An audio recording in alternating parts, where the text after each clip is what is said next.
জয় কৃষ্ণ কালী মায়ের জয়। জয় কৃষ্ণ কালী মায়ের জয়। জয় কৃষ্ণ কালী মায়ের জয়। আজকে একটু মাকে নিয়ে ভিডিও করছি।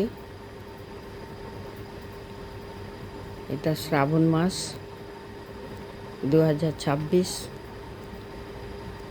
ডিটেলস তারিখটা বলতে পারলাম না। 2 সোমবার হয়ে গেছে বাবার। আজকে বুধবার।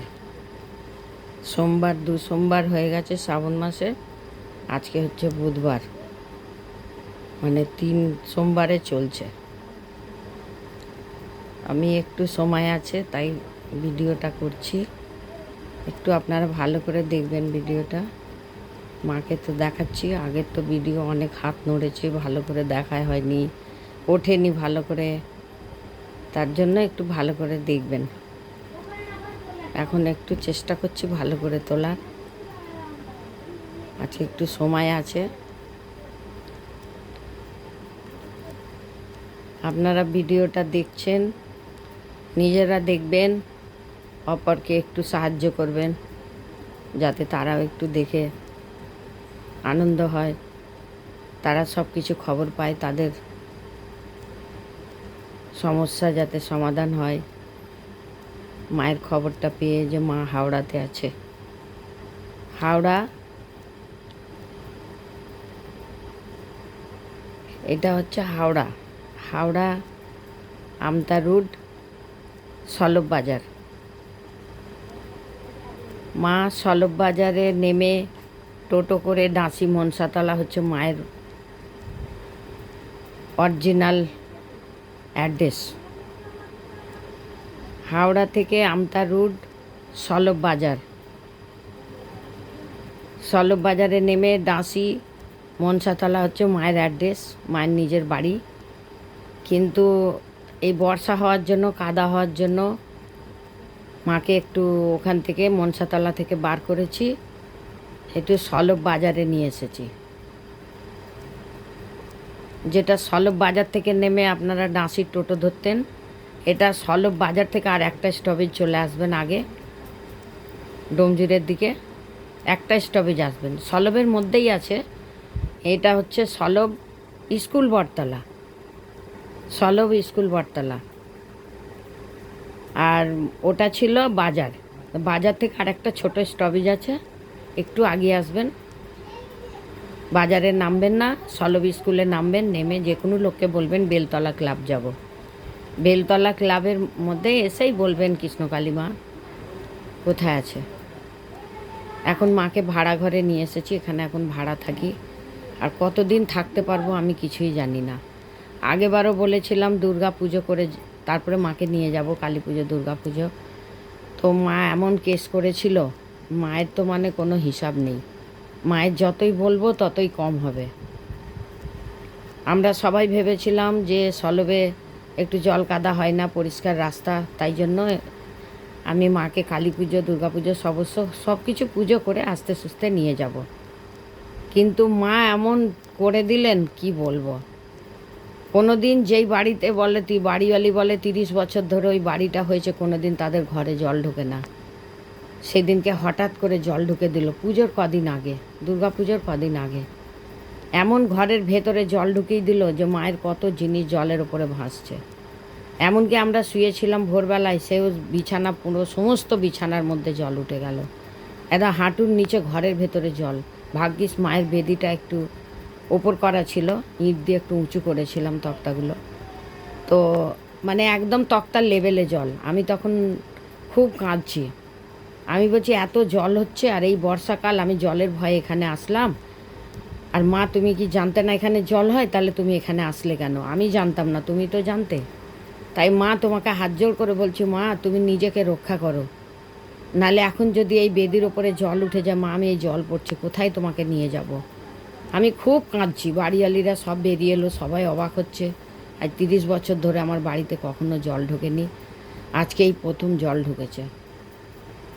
তো এই সব বাড়িওয়ালি বলছে, নিজেও দুঃখ করছে, তারও ঘরে জল ঢুকেছিল, মানে সবাই আশ্চর্য, পাড়ার লোক সবাই। তো আমি বললাম যে মা তুমি এই ঘরে জল, আমার ঘরে তো জল নেই।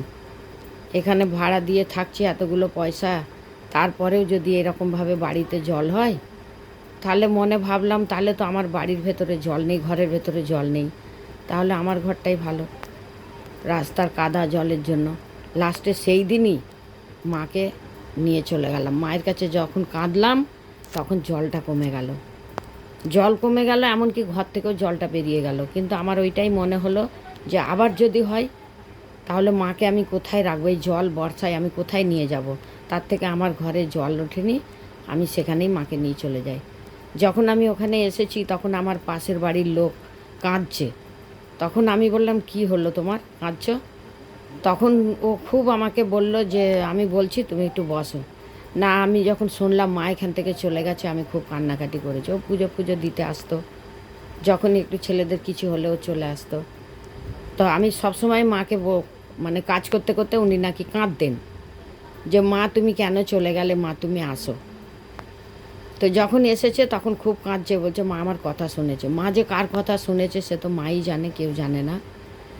তো যেতে ওরা খুব খুশি, ও তো খুব কাঁদলো যে মা আসবে না, আমি এত করে ডেকেছি, মা নিশ্চয় আসবে। তাই আমার কথা শুনে আমার কান্না দেখে মা চলে গেল, নাকি তার কান্না শুনে মা চলে গেল, সে তো মা ছাড়া কেউ জানে না। তো যে মাকে ভক্তি করবে, মন থেকে যে ভালোবাসবে, মা তার কাছেই থাকবে, তার কথা নিশ্চয়ই শুনবে, মায়ের কোনো হিসাব নেই। তো মা এমনই জিনিস যে মাকে কিছু ফেলার নেই। তা আবার এই বছর আবার নিয়ে বেরিয়েছি এখন অবধি। তো এখন তো আমার ওখানে জল টল ওঠেনি, কিন্তু কাদা প্রচুর হয়েছে, ভক্তদের অসুবিধা হয়, অসুস্থ রুগী থাকে, সেইটার জন্য সলভে এসেছি। এখন অন্য জায়গায় এলাম, তখন বাজারে ছিলাম, এখন স্কুল বটতলা একটা স্টপেজ চলে এসেছি। তো সেখানে ভালোই এখন আছি, অসুবিধা কিছু নেই। ভক্তরা অনেক রাত অবধি এখানে আসতে পারছে, চেনা জানাও লোক আছে, অনেক রাত অবধি 10টা অবধি চলে আসে, গল্প করে, মাকে দেখে যায়, ধূপবাতি জ্বালিয়ে যাচ্ছে, এইটা সুবিধা হচ্ছে। অনেক ভক্তরা বলছে যে এখানে বলে এত রাত্রে এলাম, কালী পুজোর দিনে রাতে 10:30 অবধি ঘরে বসে। আমার ওখানে দিনের বেলাতেই কাদার সময় যাবে না, এখানে রাত্রেবেলা এসে বসে আছে। আমি সেই ভক্তদের জন্য আমি মাকে বার করেছি, আর মাও আমাকে সাথ দিয়েছে। মাকে অনেক কান্নাকাটি করে যে আমার কোনো বিপদ না হয়, মা আমি ভক্তদের জন্য নিয়ে যাচ্ছি, তুমি তো বুঝতে পারছো আমার নিজের বাড়ি, আমি জলকাদায় থেকে নেবো, কিন্তু আমার ভক্তদের খুব অসুবিধা হয়, আমাকে ফোন করে সব সময় বলে। আমি তাই জন্য আবার এবছর মাকে বার করেছি। কিন্তু এখন পর্যন্ত আমি এবার ভাবিনি যে পুজো করে যাব না পুজোর আগে যাব না পরে যাব, আমি কিচ্ছু জানি না। এগুলো সব সময় মাই খেলছে। এবার মা যেরকম আদেশ দেবে আমি সেরকম করব।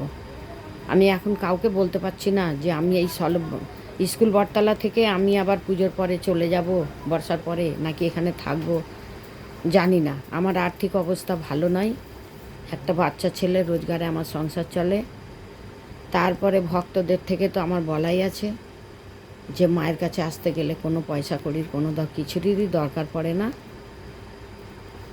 কাউরির কাছে যদি না থাকে, আমি যদি পয়সা কড়ির কথা বলবো, সে কি আসতে পারবে না? তার কাছে টাকা না থাকলে সে তো আসতে পারবে না। তাই সব কিছু ভক্তদের উপরে। তো সবাই সব কিছুই জানেন, আমার আর কিছু বলার নেই।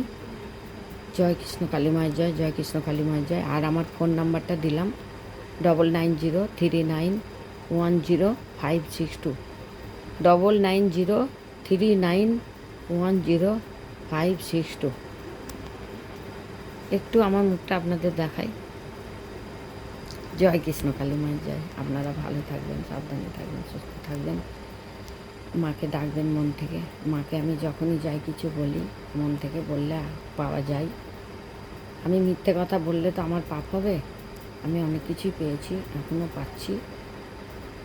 ঠিক সেইভাবে আমার সংসার, মাকে নিয়ে যাই করে আমার সংসার চলে যাচ্ছে। ভগবানের দিন ভগবান ঠিক যেমন করে চালিয়ে দেবে। আপনারা মাকে একটু বিশ্বাস করে থাকবেন, একটু ভক্তি করবেন, আর কিছু না, একটু ভক্তি করবেন। মা এমনই জিনিস, মা তো মাই হয়, সে ভগবান হোক আর মানুষ হোক, মায়ের থেকে তুলনা কিছু নেই। আপনারা ভালো থাকবেন, বাল বাচ্চা নিয়ে সাবধানে থাকবেন। দরকার পড়লে আমাকে ফোন করবেন, আমি ফোনে নিশ্চয়ই সাড়া দেবো। বাই চান্স একবার না পেলে আরেকবার করবেন, একা মানুষ, চারদিকে আমি ঘুরি, হয়তো বাই চান্স যদি আমি ফোনটা না জানতে পারি, মানে কানে আমার না আসে, তবেই ফোনটা রিসিভ করতে পারি না। নাহলে ফোন আমি যখন হোক আপনাদের একটু কথা হলেও আমি বলে আপনাদেরকে মানে কথা বলবো, সমস্যা সমাধান হয়ে যাবে সব। আপনারা একটু শেয়ার করে দেবেন, সকলকেই দেখার সুযোগ করবেন, সকলকেই বলবেন, যেন সকলকেই বলছি যে সকলেই মাকে ভক্তি করবেন, মাকে ডাকবেন, নাম জপ করবেন, জবা ফুল খাবেন, বাড়িতে বসেই মাকে বলবেন, মা সাড়া দেবে। মাকে যদি ডাকতে পারেন, মা তো মানুষ নয় যে আপনার বাড়ি গেলে তবেই মা শুনতে পাবে। মা ঘরে বসে, মা যেখানে পৃথিবীর মধ্যে থাকবে মা সব শুনবে। তাই আপনারা একটু মাকে ভক্তি করে ডাকবেন, দরকার পড়লে আমাকে ফোন করবেন, আসবেন মায়ের কাছে। মায়ের কাছে আসাটাও হচ্ছে সবথেকে বড় কথা। ঘরে বসে যতই মা ভালো করুক, যাই করুক, দেখুন আপনার মাকে যদি আপনি প্রতিদিন ফোনে কথা বলেন, কাউকে দিয়ে কোনো কিছু পাঠান মায়ের জন্য, যেটা মায়ের খুশি আনন্দ, যেটা পেলে মা আনন্দ হয়, যতই পাঠাবেন যতই দেবেন, কিন্তু তবুও মায়ের বাড়িতে গেলে মা কতটা আনন্দ হয়, ঠিক সেই রকম একটু মনে করবেন যে মায়ের বাড়িতে গেলে মা যেমন আনন্দ হয়, ঠিক সেরকম আমাদের কৃষ্ণকালী মাও আনন্দ। আসলেই আপনার যেন মনে হবে, যতই ভিডিওতে দেখুন, যখন চোখের কাছে দেখবেন মনে হবে মা আপনাকে দেখছে। কেন আমারও একদিন আপনাদের মতন এইরকম দিন ছিল, আজকে আমি ঠাকুর পেয়েছি বলে নয়, আমারও একদিন এইরকম ছিল যে আমি এত অসুস্থ থেকেও আমি যখন মা আমার যখন পায়ে ওষুধ লাগাতে এসেছে, তার দুদিন বাদেই আমি কৃষ্ণকালী মায়ের কাছে যেতে পেরেছি বর্ধমানে। তো আমি যখন ওখানে গেছি, আমি জুতো ফুতো খুলে খুব হেঁটেছি, ঘুরেছি, আমার কিছু মনে হয়নি। বাড়িতে এসে একটু অসুস্থ বোধ করছিলাম, ওষুধ ফষুধ লাগিয়ে ঘুমোচ্ছি, তখন তো মা এসে কৌশিকে অমাবস্যা পড়লো তারপরের দিন। মা রাত্রেবেলায় আমাকে বলে দিল, কী রে, পটল আলুর তরকারি আর পরোটা খাবি না? আমি তো শুনে অবাক। মা, আমি তো অসুস্থ, তোমার কাছে আজকেই এলাম, আমি উঠতে পারি না, তুমি সব কিছু জানো মা, তুমি এমন জিনিস চাইলে মা আমি কিছু করতে পারি না? তখন আমি অসুস্থ, উঠতে পারিনি, একটা বছর বাইরে বেরোতে পারিনি, 6 মাস আমি গায়ে জল দিইনি। তো সেই মাকে বললাম, মা তুমি আমাকে সুস্থ করো, আমি তোমার সারা জীবন সেবা করব। আমি কোন মুখে বলেছিলাম, আর মা যে কোন কান দিয়ে শুনেছিল, সে তো মা জানে। মায়ের কোনো তুলনা হয় না। তাই আমাকে মা 3 দিন বাদেই বলছে, আমার ঘরে দেখাচ্ছে জায়গা যে এখানে ঘট বসা, ভালো করে চান করে ঘট বসা। কিন্তু আমার এই যে ঘট বসানোর ব্যাপারটাই আমাদের ডাঁসিতে বিশাল ব্যাপার। কালী পুজো করা মানে হয় মরে যাবে, নাহলে সারা জীবনের মতো প্যারালাইজ হয়ে থাকবে। আমাদের পাড়াতে এখনও একজন আছে প্রমাণ, এক ভদ্রলোক। তো আমি এখানে এখন এইটুকু শেষ করছি, পরের ভিডিও করছি, আপনারা পরের ভিডিওতে বুঝতে পারবেন কি ব্যাপার আছে। ডাঁসির খবরটা যখন নেবেন তখন আশ্চর্য মনে হবে, পুজো করতে কেউ পারে না, কিন্তু আমি আজকে 2.5 বছর মাকে নিয়ে পুজো করছি। এখানেই ভাবুন যে আমি মাকে পেলাম কি না। অনেক লোক অবিশ্বাসী করেছিল, কিন্তু তারা এখন ঠিক হয়ে গেছে। জয় কৃষ্ণ কালী মায়ের জয়, জয় কৃষ্ণ কালী মায়ের জয়। আপনারা ভালো থাকবেন, সাবধানে থাকবেন, একটু শেয়ার করে দেবেন যেন 5 জন এটা দেখে মায়ের কাছে যেন ভক্তি করে মাকে ডাকতে পারে, মায়ের কাছে আসতে পারে, সুযোগ করে দেবেন। আমি আরেকবার আমার ফোন নাম্বার বলে দিচ্ছি, 9903910562। আর যেদিক থেকে আসবেন, সলভে আসবেন, সলভ স্কুল বটতলা, বেলতলা ক্লাব, সলভ স্কুল বটতলা, বেলতলা ক্লাব। হাওড়ার দিক থেকে এলেও সলভ স্কুল বটতলায় নামবেন, ডোমজুর দিয়ে এলেও সলভ স্কুল বটতলায় নামবেন, কোনো মেদিনীপুর দিয়ে কেউ, বর্ধমান দিয়ে কেউ, বালি দিয়ে, যেখান দিয়ে আসবেন সলভে নামবেন। যার যেরকম বাসের পজিশান পাবেন, আমাকে মোট আমার অ্যাড্রেসটা হচ্ছে স্কুল বটতলা, সলভটা নেবেন নামটা, সলভ স্কুল বটতলা, বেলতলা ক্লাব। জয় কৃষ্ণ কালী মায়ের জয়, জয় কৃষ্ণ কালী মায়ের জয়। মাকে দেখে নিন একবার। জয় কৃষ্ণ কালী মায়ের জয়, জয় কৃষ্ণ কালী মায়ের জয়। মা তুমি যেমন আমার কাছে কামাল করেছো, সকলের কাছে করো মাগো, সব ভক্তদেরকে তুমি দেখো মা, সবার ভুল, সবার পাপ, সবার দুঃখ সব কিছু খণ্ডন করে দিও মাগো। সবাই আশা করে তোমাকে ডাকে, তোমার অপেক্ষায় সবাই বসে আছে মা, তুমি সবার কথা শুনে নিও মাগো। জয় কৃষ্ণ কালী মায়ের জয়, জয় কৃষ্ণ।